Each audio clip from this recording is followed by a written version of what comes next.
Easy. Is Sargon of Akkad going to unite the clans and become or bring forth a real British Conservative Party? Maybe. I don't know. It's as likely as the right uniting in Canada and winning a plurality. Although I really think that if you had a political party that wasn't playing the political games that Doug Ford is playing in Ontario, for example, and just said very cleanly and clearly, we're going to repeal taxes, we're going to repeal any kind of taxes on food, any taxes on energy, and our goal is going to be get taxes or get those things, those necessary things. You can't turn off the heat in December or January, right? To be as cheap as possible, to make citizens able to produce as great goods as possible and export those goods, or sell those goods in our own country and then export the excess.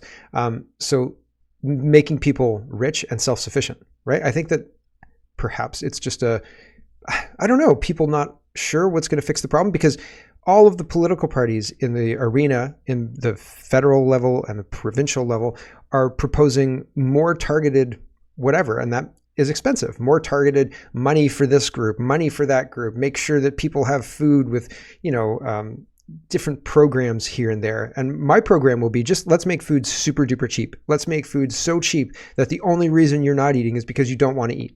That's the whole point, right? And you do that through reducing taxes at the farm level, through reducing taxes at the transportation level, reducing taxes. And there's a lot of taxes in Ontario and Canada.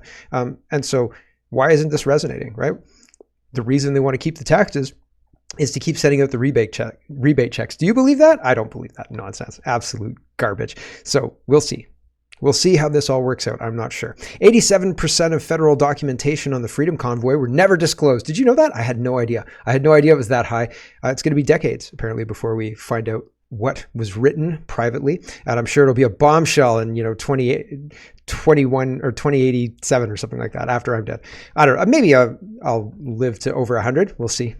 Fingers crossed, right? I'd be 106 if it was 2087. 2087, that's right. It's 2024, Mark, not 2184. We're in the future. Our elected officials missed Victoria Day. That's not surprising. They hate Canada and they hate everything to do with the monarchy and our country, period. They're communists, after all. There's lots to get to. Let's get to it first. We have to start with Joe highlighting Kian's tweet. And he says, no word on Victoria Day from Justin Trudeau or Chrystia Freeland or Pierre Poilievre or Jagmeet Singh. Anyone? Did we miss a memo on this subject? Is Canada as a post-national shadow of its former self? Kian Bexty says, I came to Victoria to celebrate Victoria Day. My waitress just told me that the city doesn't celebrate any longer after they found all the dead kids in Kamloops. The fact that people don't realize that the mass grave myth has been disproven is crazy. It's crazy. It's crazy. There weren't bodies, and there never were. The whole thing was a lie. And they're going to try and take away Thanksgiving because you can't celebrate Truth and Reconciliation Day when the truth and Reconciliation Day is a lie about a genocide of kids, and Thanksgiving at the same time, right? Those two things are opposite, and they're trying to take away one of them and keep the other. Promise you, watch for it. It's going to happen. Maybe 24, maybe 25, maybe 31. Who knows if we survive that long? House of Commons, the UN Sustainable Goals. I heard something yesterday talking about how the UN Sustainable Goals are supposed to be in effect by 2030.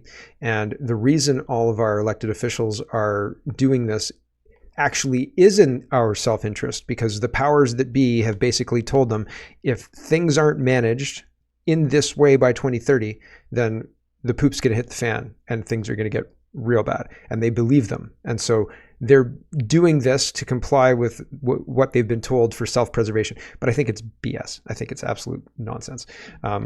Because, well, I think maybe they're being pressured, but the reasoning behind them being pressured, some kind of tipping point or something like that, nonsense. Absolute nonsense.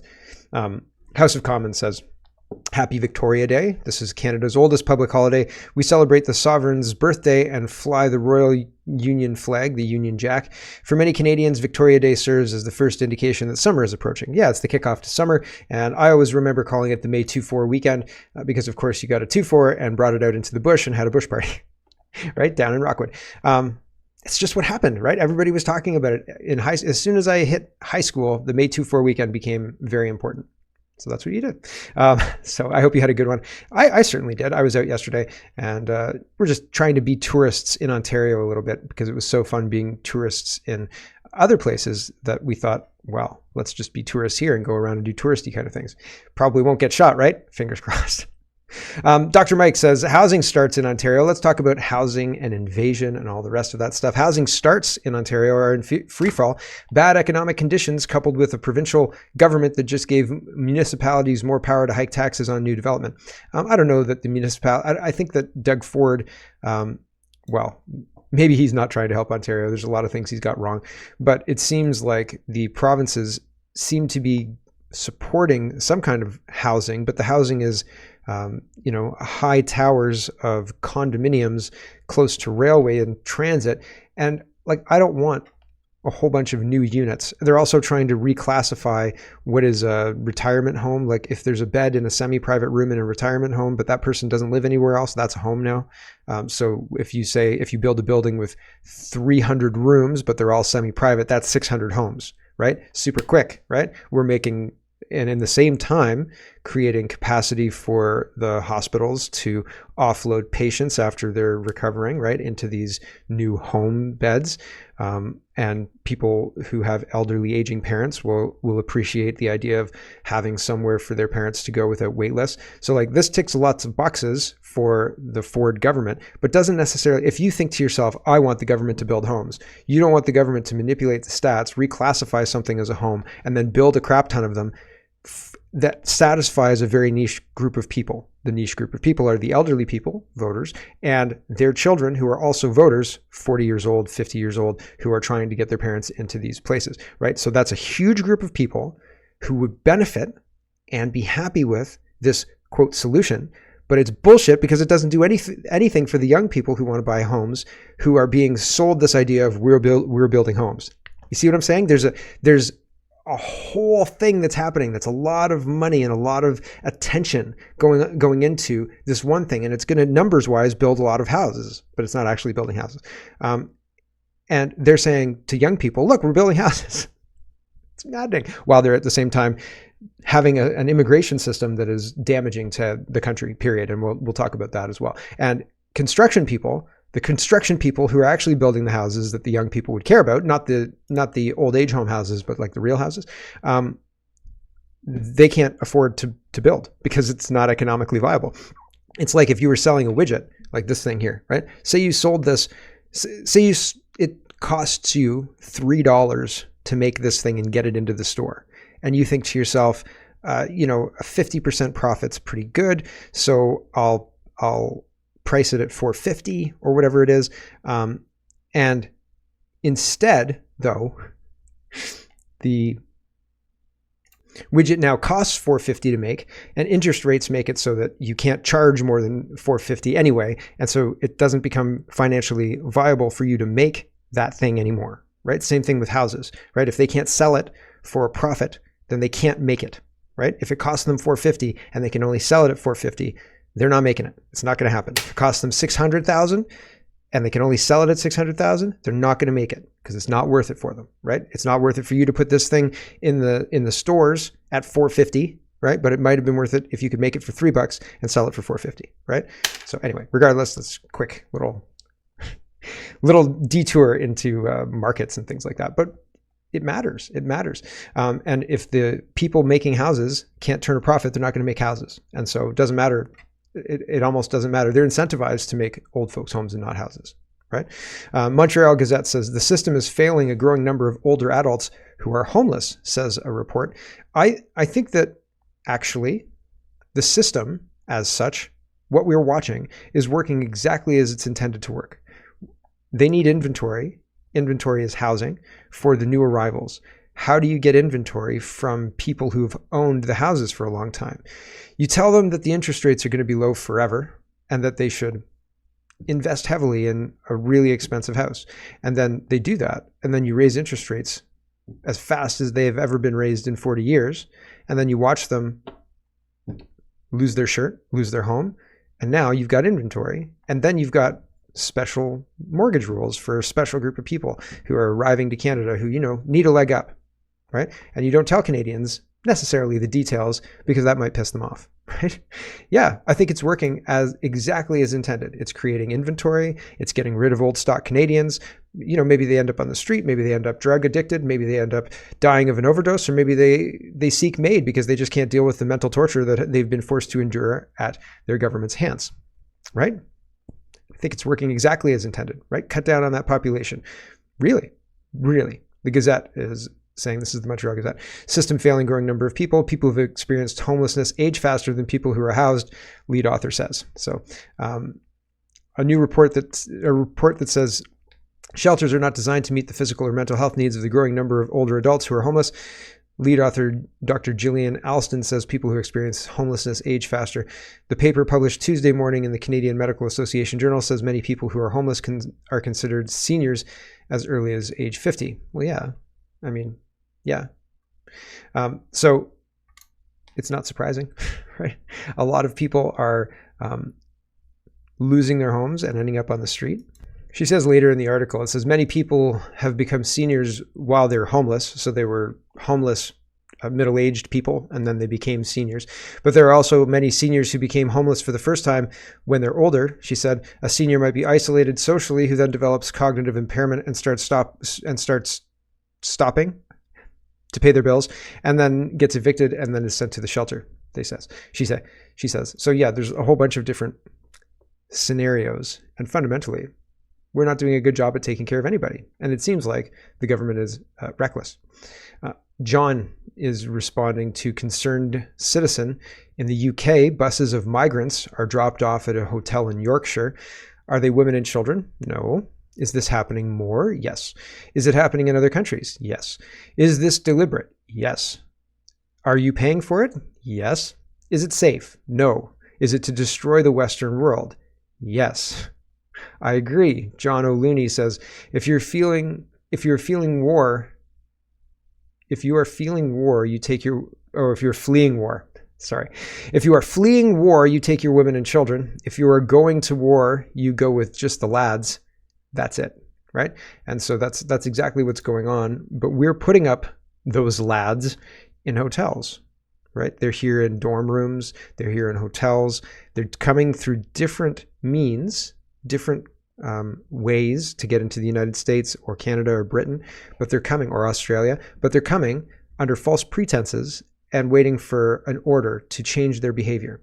Peter Sweden says, you can't make this up. The Swedish integration minister was supposed to hold an election campaign in a no-go zone in Gothenburg, but it had to be canceled because the security services said his security couldn't be guaranteed. Sweden isn't safe anymore. Weird, right? I mean, how do you deal, like, genuinely and honestly, and I think that probably if I were in charge of Sweden, but I mean, if I were in charge of my house and a group of people came into my house and I wasn't allowed to go back to that part of the house anymore, I wouldn't just sit around and say, what shall we do about this? It would be a full-blown war. Or somebody came into my backyard and had to put up a tent or something like that. I'd be like, haha, funny, get out. And it wouldn't be like, oh no, what do I do about this? There are moral complications here. Not even a little tiny bit. It would be, you're gone now, or all out war. Complete and utter war until they're gone. Period. And I don't think that necessarily is incorrect for a country's position on this. If you are in the country and you are trying to destroy the country and change it into a country that is similar to where you came from, like you want to change Sweden from a first world country into the country that is similar to where you came from with the Sharia law and all the rest of it, Sweden should respond as if that was a threat, instead of wringing their hands and saying, what do we do now? It doesn't seem to make sense to me at all, unless the government themselves were captured.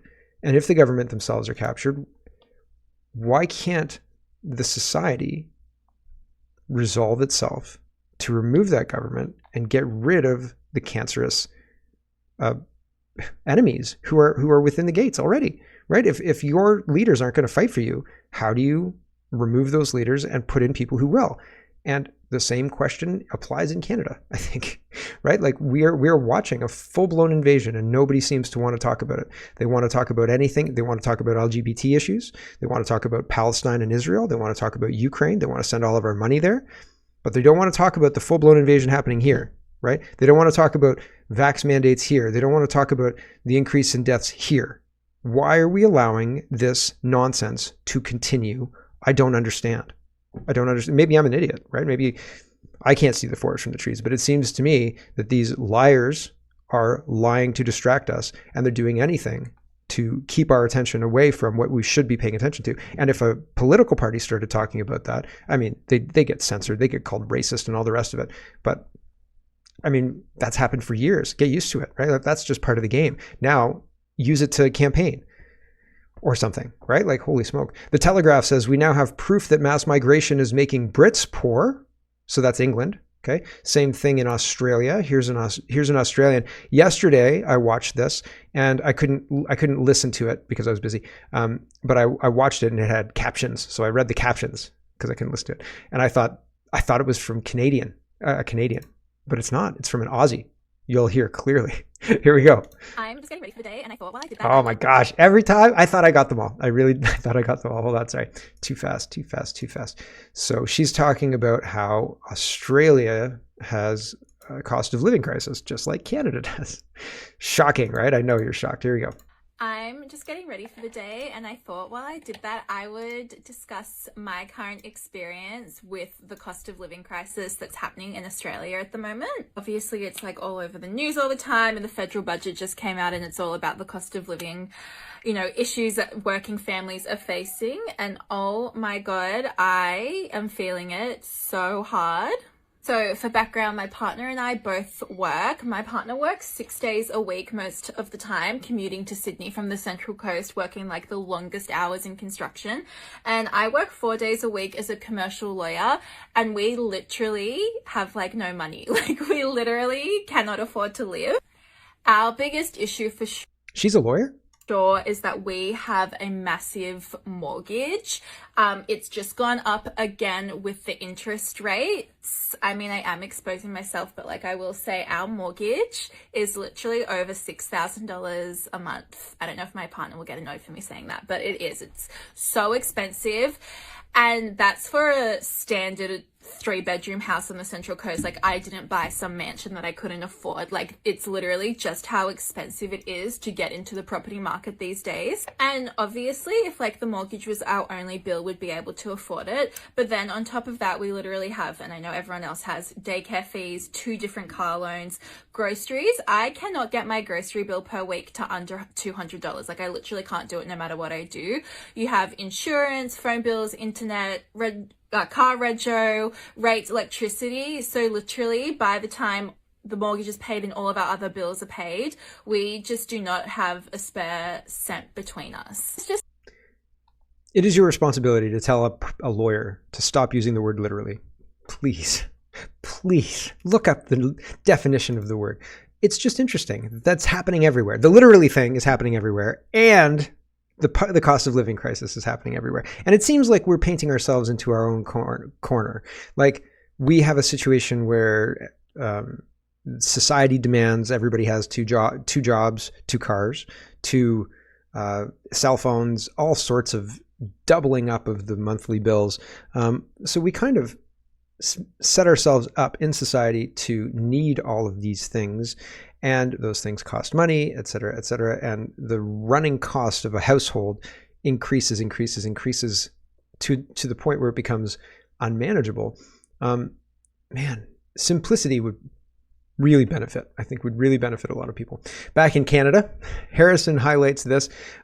Why is Justin Trudeau's parliamentary secretary to the Minister of Employment posing with a Khalistani flag? That's weird, right? And this is not necessarily housing, just importing foreign wars, importing foreign conflicts, same as Sweden, right? Sweden's got no-go zones. They can't hold elections there. They imported a foreign war and it's not safe. In Canada, or in Britain, they're saying it's mass migration is making Brits poorer. In Australia, she's saying we've got a cost of living crisis. In Canada, they're posing with people who are coming into the country, triggering the same problems that I've just highlighted in 3 other countries. And the MPs aren't self-aware enough to understand that they're causing problems. These policies cause problems in every country that they're rolled out in. And they're virtue signaling with posting like this, right? And Harrison Faulkner, again, is comparing Pierre Poilievre coming out of a door with a diagolon scribble on it to posing with foreigners. I just thought that was an interesting juxtaposition. I didn't want to derail too much. Back to the foreigners and what's going on in Canada. Apparently in PEI, this post appeared on a Reddit page where the original poster was sent screenshots of the protest group's DM. Check out the details. So apparently the guys who are protesting as foreign students wanting to stay forever, they're harassing women who are supporting them. They're asking for phone numbers and then texting the women and asking for like pics and stuff. Weird, right? Put shoe on head. A humble request to all my brothers supporting us in this protest. Please make sure we don't message girls by taking out their number from this page or on Instagram, as some of our sisters are complaining about this and sending us screenshots as well. ... These things will divert from our main focus. We as a community have to make sure that we fight against the unfair rules implemented on us. So let's ensure that we win this protest together and put our second week of the protest, and we are still strong. Please forgive your brother if I said something, blah, blah, blah. Yeah, so stop messaging girls. And then there's responses about what's been going on with people being creepy, etc., following Instagram posts, so on and so on and so on. So it's interesting what's going on, and people are being called out. Who knows how it's all going to roll out? I've heard that Trudeau's, and I'll show you. I've got it on here today. They're talking about amnesty for illegal migrants. So if you're going to give amnesty to illegal migrants and you're going to send the temporary students back and take a hard line on that, that's not going to happen, right? That's a juxtaposition. Those two things are different, right? That's like having Truth and Reconciliation Day and Thanksgiving, right? Those two things can't exist at the same time. You can't do one and not the other. So if they're going to give amnesty to illegal migrants, they're going to give amnesty to these students who want to stay. Promise, and I hope I'm wrong. A concerned Canadian citizen says, this is Sweden on the verge of a civil war against immigration. You can't recognize Sweden today. They have lost their once iconic culture due to the effects of mass immigration. This is definitely coming to Canada. It's just a matter of when. I hope he's wrong. But if it does, I hope you take a wartime stance. And I mean, you can keep people in Canada and sort out the situation like they did in Hungary, right? Like you basically put up a fence, like say, this is the part of Canada you're allowed to be in and nowhere else. And if you don't want to be here, well, this hallway here goes to a plane that, arrives periodically and flies people somewhere other than Canada because, it gets cold here sometimes. You can solve the situation that way, right? Like, sorry, you don't get anything. We're not feeding people here. We're not giving blankets out. We're not doing anything like that. This is, no, all done. And I'm not trying to be inhumane, but I think that if somebody attacks you, you should behave as if you're being attacked. You should. Here is Sargon of Akkad, and he says, we should unite the right, basically. And he says, there are some issues that all conservatives agree on. Can we have a party that deals with that? And Lotus Eaters says, uniting the right, Sargon of Akkad lays out 5 basic points of agreement upon which the British right could come together to form a coherent political movement. So that's interesting. And basically the 5 points are: no apologies for England. So we are who we are, warts and all. And I think the same applies to Canada. We did our best. John A. Macdonald did his best. Sir John A. Macdonald did his best. Everybody kind of did their best. And we built a great country on all of that.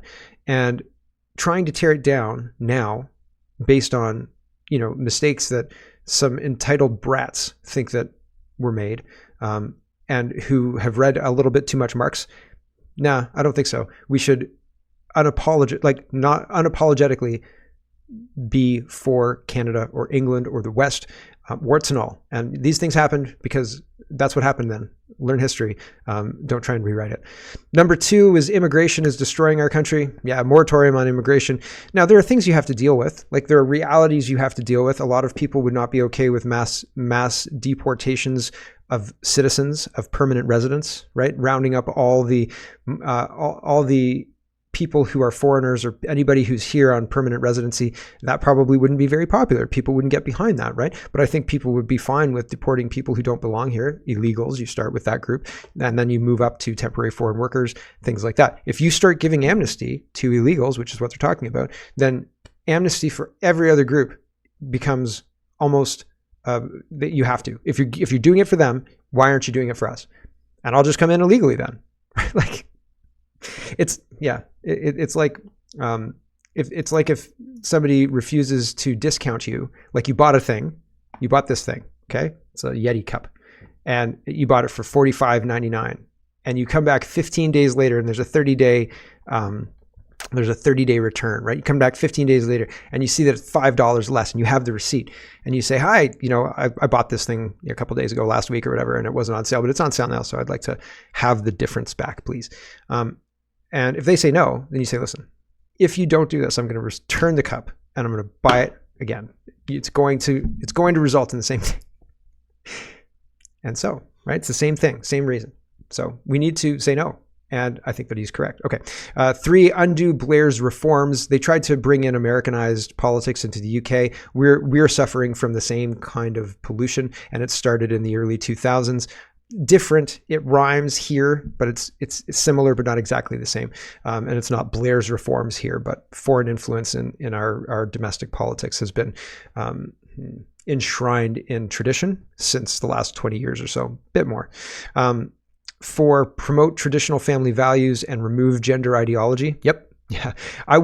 You need to have people, like, if you're under attack, you need to behave as if you're under attack. And if men start saying, no, I'm a woman, then you need to say, dude, give it up. No, you're not, and quit it. And basically not give them an inch, because if you give them an inch, look at what happened. So there you go. Traditional family values. Yeah. If you say to women, listen, if you have 2 kids, you have a 50% reduction in your income tax. Actually, I think we should have no income tax whatsoever. If you have 2 kids, what could we give people who don't have income tax? Benefits of some kind, free benefits, healthcare for the kids. There are all sorts of things you could do to trigger people to have children. But the best thing you could do is have a sane economy where one income is enough for the family to produce everything that it needs to produce children, right? To have food, an abundance of food, have shelter, have a house that's big enough, and to be able to move to a house that's bigger if they want to have an economy that doesn't take all of their money to deliver services that never get delivered. There's a huge amount of people, 6,000 Canadians, something like that don't have a doctor, but they're paying taxes for free healthcare, but you can't access it. Ha ha ha. It's maniacal. It's absolutely maniacal. Fix education. If I was the Premier of Ontario, I would also be the education minister. I would at that point fire everybody in every school board, abolish all the school boards, collapse them all into a single school board, one school board. Sorry, all of you directors of education that have a $500,000 salary and all of the high up principals and all the rest of these people. Your job doesn't exist anymore because it's bullshit. Sorry about your luck. One director of education for the entire province who reports to the Premier, or to the Premier and Education Minister, me, and hey, it's my show. And I'd make sure that each school was not a big conglomerate of unions, or each board wasn't a big conglomerate. Like, if the Board of Education oversees a school, that school is not a part of the Board of Education for employment purposes. That school is just overseen by the Board of Education. That school hires its own staff based on the trustees in the school, based on parents and kids in the school. Right? And those parents and trustees, they hire in that school. And if that school gets a union together, then that school can have a single union in that school. But the employer would be the parents. So sure, I guess. I don't know how that would interplay, but it would remove the whole big unions in the education system. And it would have accountability to the parents. The principal would be overseen. The principal would be an employee of the board and would be overseen by the board to make sure that they're teaching reading, writing, and arithmetic. And the parents would make sure there's no gender ideology and nonsense. And I mean, like, the province would obviously make sure that they're not shopping pornography to kids, I think. But yeah, the education needs to be fixed. Absolutely. And I think it would be so easy. It would be so easy, and it would be vicious. I would love to fire every single director of education. Come into the room, gentlemen and ladies. I've got an announcement to make, and I can't wait. It's gonna improve education like, oh, gangbusters, like you wouldn't believe. One of you might be a director of education who reports to me and works with me, but the rest of you are gone. You're fired. Oh man, I'd play a Trump clip. I'd play something from The Apprentice because I know they'd love that. Here's Jeremy Clarkson. And I just started watching Clarkson's Farm. So I'm on Tractoring. Tractoring was a good episode. And the next one, well, we started and I can't remember the name of it. But it was interesting. I'm enjoying Clarkson's Farm. Here he is talking about bike lanes. I think bike lanes are a waste of money and used to bankrupt municipalities who build bike lanes instead of fixing potholes, right? 40 kilometers an hour? No, thank you very much. I'd get rid of that as well in a heartbeat. Here's Jeremy Clarkson. Holland Park in London. Oh, hold on, it's too loud. But at least it's not too fast. London, one of the most beautiful streets in London because of all the trees that line it. And these are trees that the Mayor of London wanted to pull down to make way for a cycle lane. Well, he can fuck off. I mean, the man's obviously deranged. You can't pull trees down so that people can cycle. I mean, I know that cycle lanes now are seen as the single most important thing in the world by all those lunatics with 5 hardened bananas on their head and a little GoPro, but they can fuck off, they're not. I was just coming just now into London on the A40, where they'd taken one of the lanes away to make a cycle lane, massive traffic jam resulting from it, and stuck in it is an ambulance. Someone is dying of a heart attack somewhere up in Acton, ambulance can't get there because they're building a cycle lane. We live in absurd times. Absurd. In Hyde Park, they took half the road away to make a cycle lane, even though there was already a cycle lane running parallel to it 30 feet away.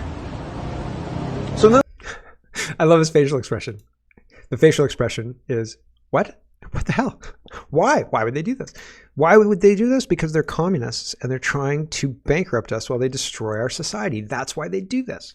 That's what's going on. Hello, everyone. Thanks very much for watching. This is just a short version of a longer show. If you'd like to get the whole show, you can go over to CanadaPoly.com and sign up for a subscription. Just look in the drop-down tab for Shop and Donate and look for subscriptions, and you'll get immediate access to the full show. Love to see you. Thanks for watching, everybody. Have a wonderful, wonderful